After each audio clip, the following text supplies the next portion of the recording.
You know, I've debated probably for about the last maybe 12 or so hours on whether or not I should even do this video. But I'm going to go ahead and put some stuff out there. And I'm sick, so I apologize in advance for that. So I'm going to tell you exactly what the hell happened. So, day before yesterday, I posted a video with me in my micro braids, right? I knew there were going to be mixed opinions about what it was that I was doing. I already knew this. Like, I was conscientious of what it was that I was doing. I've been having my hair micro braided every single summer dang near for the last, I don't know, maybe 10 years, right? Supporting my girl who does my hair, right? I did it for, when I was studying history, I came across braiding. I came across that, and I didn't even think about it when I first got them done. I didn't even think about that bigger picture. My bad for my ignorance, right?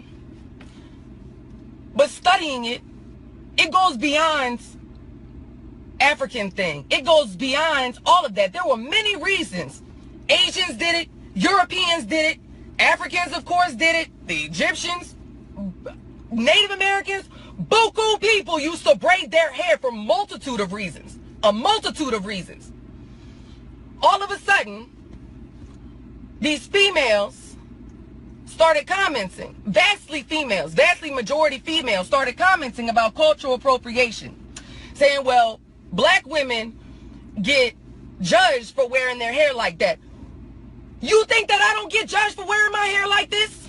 And I get it from all sides. I get it from white people who think that I'm not white enough to be fucking them. Dang, you got me cursing already. Dang, I am so sorry.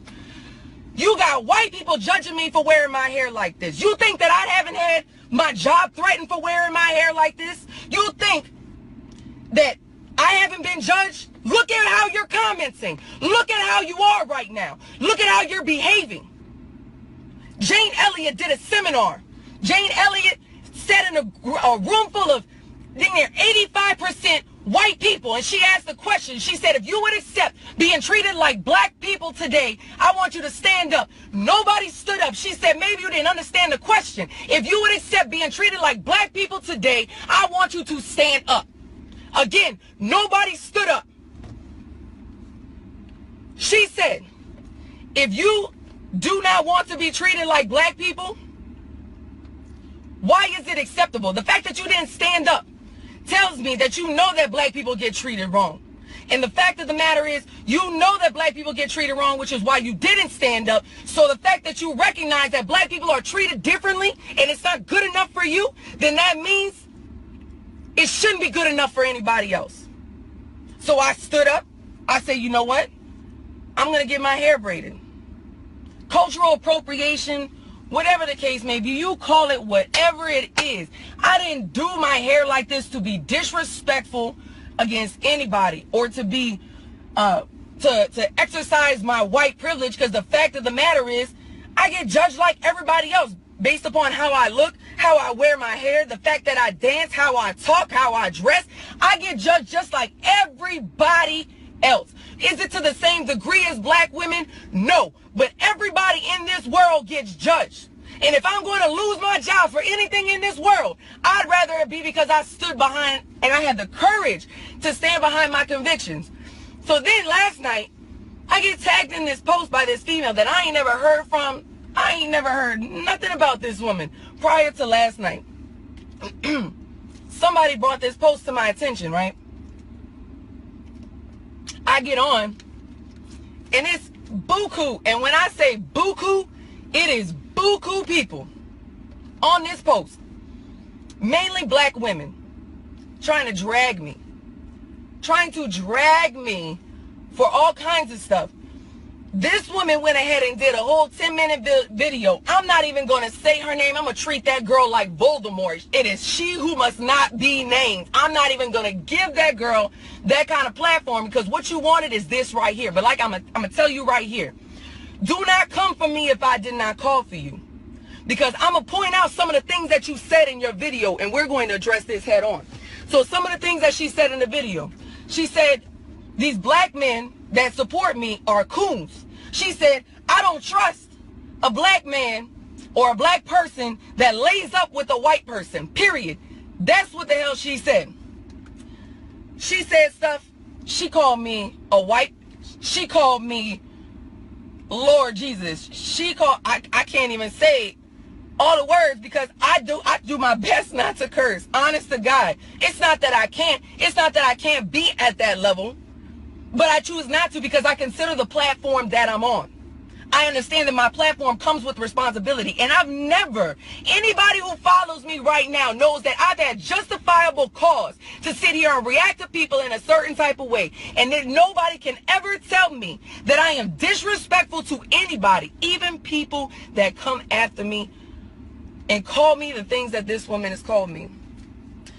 It's funny because in her video, she said, this woman sitting here carrying on, you sitting here talking about like Malcolm X and Martin Luther King. You want to know what's crazy? And she pointed out the fact that I do videos on racial issues and things like that. But now I must be dumb because I didn't know these were micro braids. Well, my bad. I mean, they're not micros, they're small braids. Okay, whatever the case may be, that's a petty little thing.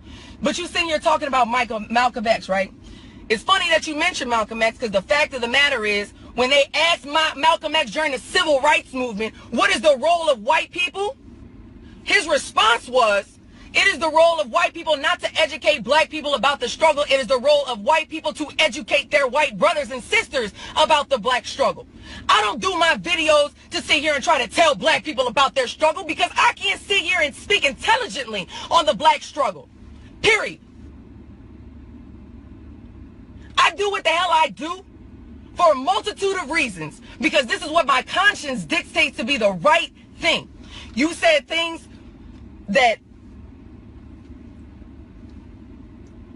I couldn't even like I'm watching this video and the video was just full of so much hate.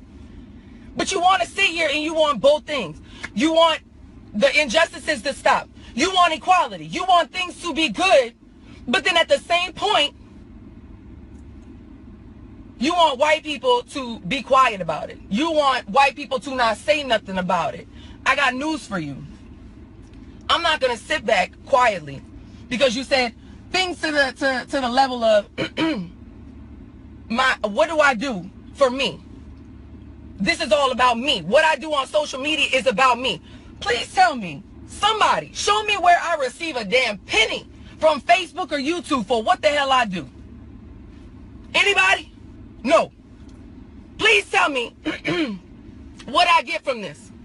Fame, notoriety, being rich, being Facebook famous is like being rich in Monopoly. It means not a goddamn thing. It means not nothing to me. I did this because my conscience dictates it dictated it was the right thing to do. Because I sit here and I don't teach one white child. One white child.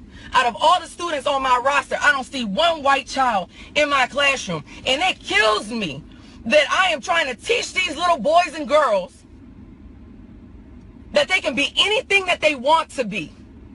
But when they step outside of my room, they're faced with things that I'm never going to have to face. They're faced with things that my son and my daughter are never going to have to face. And I spoke out about it. But you care more about how I deliver a message or what I look like whenever I deliver a message because that is more important to you. So if I'm going to be a white, you go ahead and you call me whatever the hell you want to call me. But I'm telling you right now, do not come for me because I did not call for you. I need to stay in my lane? No, honey. We need to be in the same lane together. Because I got news for you. Not one movement towards racial equality throughout the history of our country has ever been achieved without alliances. And it's just so crazy. It is absolutely insane how people sit here and they talk about white and black. Do you even know where the whiteness came from? Do you even understand that whiteness was something that was created? It wasn't something that has always been. The elites and the rich in this country are the ones that created whiteness because they didn't want my ancestors, the Irish indentured servants. They didn't want us and black people, you guys, in order to unite because then they would lose the power. And it's the same thing that's going on right here. And here you are while we sitting here fighting, while we're bickering amongst each other over petty stuff. That's exactly what they want. And the only people that are winning is them. Period. Whiteness was something that was created, because the last thing that they wanted was for them to get us to unite on the same side. It's funny too. She said, Rubia saying things that I've been saying, and then you turn around and say that I do this for me. I'm trying to understand, what does it matter who said it? I don't steal nothing from nobody. Point out one thing that I've stolen from you. I haven't taken a damn thing from you. But I've culturally appropriated and I've taken your hairstyle. I'm from New Orleans, Louisiana. This is the cultural melting pot of the South. It's where I get my swag, as my students call it. It's where my personality. And the fact of the matter is, the culture down here is what made me and what turned me into who I am today. And I am not going to apologize to not a damn soul for being who the hell I am. If you don't like it, you can miss me with the bull. You can go ahead and swerve to the left, because I genuinely do not care. Cry me a river, build a bridge, walk over it, burn it down, swim back. I do not care. I don't care. I don't. The people who follow me, they know my heart. And they know where I stand on certain things.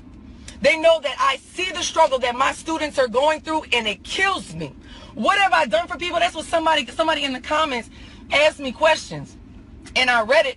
But there's no reason why I'm going to sit here and jump on a thread, because nobody's sitting there having an intellectual conversation. Nobody wants to sit here and have an open dialogue. Nobody wants to work towards anything, because everybody's just ganging up on anybody that has an opinion that is different than their own.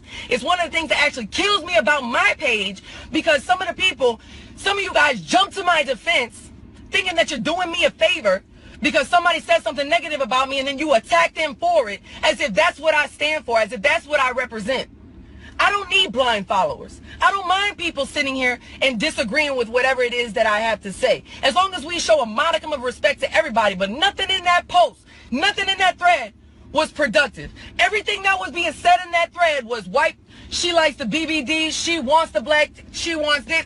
No matter how many black you get, it doesn't even. Yeah, that's the only thing that was going up and down in that damn thread. And to sit here and say that I do this, it's all about me, but yeah, you sit here and turn around and say something to the effect of, well, I say the same thing, but I don't get 1 million views. Really? But it's all about me, right? Okay. All right. I don't do my videos to educate black people, because like I said, I can't. I do my videos so that people can see. More importantly, there are millions of white people that feel the exact same way that I do about racial injustices and the things that are going on in this country, but they don't speak out about it. And you want to know why? Because of stuff like this. That's why. Luckily, I'm cut from a different cloth, and I don't give a damn, because you could come at me anyway from Sunday, and it's still not going to stop me from saying what the hell I got to say. So you want to drag me? Baby, do what you do. You don't scare me. Somebody, like I was saying, somebody in the comments asked a few questions. They said, would you risk your life or your livelihood for a black person? You think my job doesn't know about my videos? I've been fired twice behind what it is that I stand for. But if I'm going to lose my job for anything, I swear to God, I would rather lose my job standing up for what the hell I believe in than to lose my job for nothing. Because people lose their jobs all the time. So my livelihood, absolutely. My life, are you kidding me? You know how many death threats I've gotten for what the hell I do? Look at how you behave. Look at how you're reacting to people who are trying to speak out against the injustices. It's no wonder that people are afraid to speak out, because look at how the hell you behave. You don't trust nobody that messes with white people. That's your words. Okay, what a lot of people don't see, you saw that video, right? So what do I do for the community? Me sitting there and responding to these people, and I could have, anything that I say at this point, it doesn't even matter, because people only understand you to their level of perception. You already have this perception of who the hell you think I am, and it's not even going to make a difference as to what it is I say. I can go down the list. I can talk about the fact that I've used my social media platform to raise $42,000 for flood victims here in Louisiana. I didn't make no money off of that. I didn't benefit none of that. But it doesn't matter, because you only see what the hell you want to see. I can sit here and say that I raised thousands of dollars for the kids inside of my classrooms to buy uniforms and belts and shoes and socks and pens and pencils and all kinds of stuff for my classroom for these kids, because these kids come to my room with nothing. They come to my classroom with nothing. But you ain't going to see all of that. I can sit here and I can talk about the fact that that video and this hair that you judging so much, you only saw, oh my God, it's summertime, let me get my braids, but you neglected everything else in that post. More importantly, you neglected the fact that I used my platform to shout out my homegirl in a locally owned black business. You ain't gonna see all that though. You don't want to see all that, because again, you only see things to the level of your perception. I'm not gonna sit here and argue with you, because it makes no sense. It makes no sense to sit here and try to argue with you, because you've already made your mind up. I'm just going to jump right to the point. Okay, I'll give you a little backstory in case you haven't seen what's going on. So there is a vlogger by the name of Rubia Garcia. She is a white woman who teaches in New Orleans, Louisiana, I believe. And she speaks a lot about racial injustice and inequality and basically things that are going on in politics and whatnot. This white woman has gotten a lot of notoriety from black people, black men specifically. I've noticed a lot of people are calling her white bae. And oh, if I would get with a white woman, then it would be her. These are the same black men that are sitting up here and saying that they are pro-black, black empowerment, that they only love black women, that they are only loyal to black women. But when a white bitch comes along and says the same motherfucking thing that black women have been saying and screaming and preaching and crying and raging about for motherfucking centuries, then this white bitch gets a pass. Now let me explain to you how this all started. This stupid ass basic level 1 blonde haired blue eyed bitch went and made a video talking about it's summertime and it's time for me to have my micro braids. Stupid ass bitch didn't even realize that they weren't micro braids. Now in the comments section, there's a lot of people saying that it is cultural appropriation and that she has gotten too comfortable with her southern accent and her love of black dick, and she absolutely has. So I screenshot my comment, which was, bitch, I hope your oily ass gets lice, and I meant that shit. I posted on my page, and I got a bunch of black men who are sitting up in my motherfucking face time after time after time talking about how they are down with me, how they are down with my words, how they care about black people, care about black women, care about black children and black families, but sitting up here calling her motherfucking white bae as if that shit is cute. This just goes to show how fucking black men are not as loyal as black women. I ain't never seen a motherfucking black woman sit up here and call some white cracker man white bae simply because he regurgitates some shit that Martin Luther King or Malcolm X or Huey P. or Fred Hampton has said before. Never, ever. You are dirty as fuck and you are treacherous. You cannot be trusted. You cannot be fucking trusted. This is why I don't take you Negroes seriously right now. If you can lay down with a motherfucking white woman, bitch, I don't trust you. If you can lay down with a white man, bitch, I don't trust you. And sitting up here talking all this black empowerment shit, hell motherfucking no. I don't care to be politically correct, bitch, because everything that white woman has said is something that I have said. It's something that another black woman has said. It's something that Angela Davis has said. It's something that the blood, sweat, and tears of a black woman has been said time and time again. And you motherfucking simple ass bitches fall for that shit. Hook, line, and sinker. So when she wants to pussy pop, goddamn, and Tootsie Roll and Bankhead bounce, and goddamn New Orleans bounce, in with some black culture, you let her. You invite her to the fucking cookout. And then you wonder why black people stay motherfucking losing. It's because you some gullible ass bitches. And yes, I'm calling you a motherfucking bitch. Because I ain't never seen no bitch ass shit like that before in my motherfucking life. I ain't never seen no shit like that. Men that I've had conversations with, men that I've allowed into, black men I've allowed into my private space, calling this bitch white bae. Have you lost your motherfucking minds? That's why you the enemy just as well as them fucking crackers, and you can't be trusted. Fuck you. Fuck you and everything you don't stand for. Because as soon as something makes your dick twitch, that's what you going for. That's where your motherfucking loyalty lies. Whatever makes your fucking dick happy. That bitch would have had you fucking strung up and your dick shoved in your mouth 50 years ago. And now you got some motherfucking nerve to call her white bae.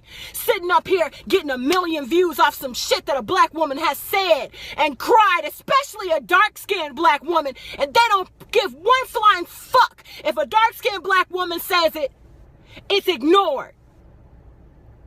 But a motherfucking white bitch who's not even living in this fucking life says it, and you dumb gullible motherfuckers are eating the shit that comes out of her ass. You fucking pathetic ass Negroes. This is why the fuck we can't get ahead. This is why the fuck we losing. There's no consistency. There's no rules. You think you can fuck around and marry these white people and still be pro-black? Fuck you. That ain't the fucking game. That's not gonna fly around here. I don't give a fuck how you feel about it. It's not about your feelings. It's not about you, bitch. Go ahead and marry and fuck and get yourself a white bae. You could go ahead and do that. Stay your ass the fuck out of my space. I don't trust you. I don't fucking trust you. I don't fucking trust you. You sit here laying with the... What you mean, Kadeem? You said she was white bae too. You said she was white bae. You think that shit is cute. See, you motherfuckers sitting up here throwing your fucking fist up with the RBG and shit, saying you fucking down, but sitting here talking about some goddamn white bae. The fuck is you saying? Black men do not have the same loyalty that black women do. I ain't never seen no shit like this come out from a black woman's mouth. Not never. I ain't never seen a black woman tag 2 white bitches to attack a black woman or to attack black women to defend another fucking cave bitch. If that's the case, stay your motherfucking ass away from me. Get your ass out of my space, because I don't trust you. You the goddamn devil. You is just as evil and malicious as them fucking crafty ass crackers. I don't trust black people that fuck with white people, that marry white people, that go into unions with white people, that sit up here and praise and clap for some shit some black person died for. Don't you idiots realize that shit? Don't you idiots? Why the fuck would you think she's sensible? Explain this shit to me. Why the fuck would you think she's sensible? There aren't any white people who are sensible when it comes to a struggle they are not a part of. Because everything that bitch does centers around herself. Everything that bitch does centers around herself. She wanted micro braids. She don't give a fuck about how black people feel about that. She don't give a fuck a flying pig's ass about that. But you want to sit up here and call her white bae. The same shit that she's been saying a black woman died for. The same shit she's saying a black man died for. You gullible ass fucking idiots. But you want me. You want me. When the police drag your motherfucking ass off. When somebody hurts you. You want me to cake for you. You want me to stick my motherfucking neck out for you. And you sitting up here defending your white bae. You can have all the white bitches you want. You can have them fucking pancake asses. Or even if they do have a fat ass, that bitch is going to be sagging to their motherfucking ankles by the time they 34 and a half. You can have them crater faces, that fucking aged ass spoiled milk. You stay the fuck out of my space. And I mean that shit. Y'all sitting up here making concessions. You make exceptions for the fucking rule based upon the way that your dick wants to feel. Based upon the way them fucking blue eyes make you want to feel. Based upon that motherfucking Becky or Billy cave bitches are your saviors. And you want to say, right on, white woman. Right on, white woman. Oh, she's sensible. Oh, she's making sense. That bitch has probably watched every last one of my videos, and y'all underestimate the power of social media. You see how many views I get? You don't think one of those people is your favorite fucking vlogger? You don't think one of those people has stolen from... Look at motherfucking Talcum X. Look at this motherfucker. Look at him. That's all he does is steal from black women. You got white people and black folks in the community pilfering from the minds of black women. They pilfer the money, they pilfer the sex, our bodies, our time, our energy, and our intellectual property. And you motherfuckers fall for that shit every goddamn time. Stay the fuck out of my space. Stay the fuck out of my space. I mean that shit. I don't fucking trust you. As far as I could throw you, and I could probably throw your weak asses pretty fucking far. Pathetic. You want to know why black people stay losing? You invite these cave bitches. You invite them to the cookout. Empty motherfucking handed. I want to know what the fuck she has given black people and she has not received for herself. Explain that shit to me. Provide me with some motherfucking facts. Because everything that you think that she does, everything that you think that they do, is always about them. It's always about them. And meanwhile, black women are holding the shit down for us. It's for us. You motherfuckers make me sick.